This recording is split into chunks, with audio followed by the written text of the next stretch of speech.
گناہ پر قادر ہے انسان، گناہ کے قریب بھی ہو گیا، نفس و شیطان کا حملہ بھی ہے، لیکن وہ کہتا ہے نہیں، میرا رب دیکھ رہا ہے، میں رب کو کیا جواب دوں گا۔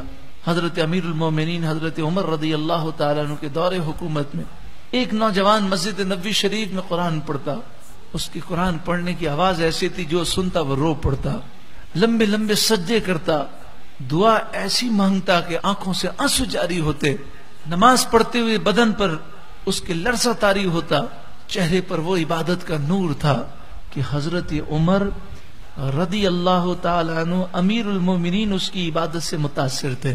اس کی والدہ نہیں تھی، والد صاحب تھے، والد کی اتنی خدمت کرتا، اپنی کمائی کے 3 حصے کرتا، ایک حصہ اللہ کی راہ میں دیتا، ایک خود استعمال کرتا، ایک اپنے والد کو پیش کر دیتا۔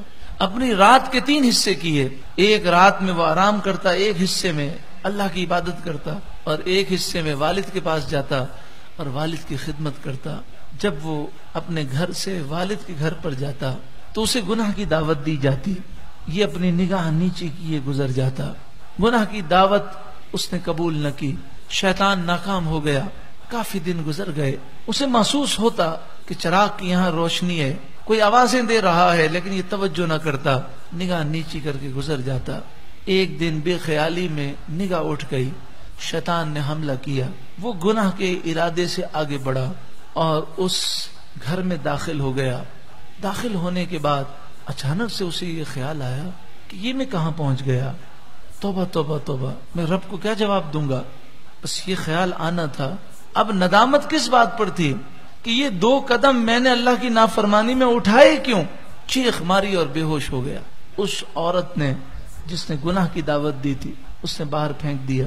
والد پریشان ہوئے کہ میرا لخت جگر ابھی تک نہیں آیا، ڈھونڈتے ڈھونڈتے پہنچے تو راستے میں بے ہوش تھا۔ والد اور لوگوں کو لائے، اسے اپنے گھر لے گئے، اسے ہوش میں لانے کی کوشش کی۔ جب یہ ہوش میں آیا پھر کچھ طبیعت سنبھلی، روئے جا رہا ہے، روئے جا رہا ہے، بار بار کہہ رہا ہے اے اللہ مجھے معاف کر دے، میرے رب مجھے معاف کر دے، اے رب مجھ سے غلطی ہو گئی، مجھے معاف کر دے۔ کہ بیٹا بتاؤ تو صحیح کیا معاملہ ہے؟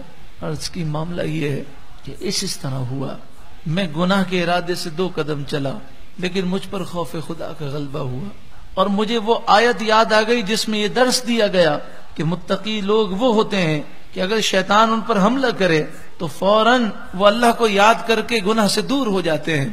مجھے آیت یاد آ گئی تو میں چیخ ماری، میں نے بے ہوش ہو گیا۔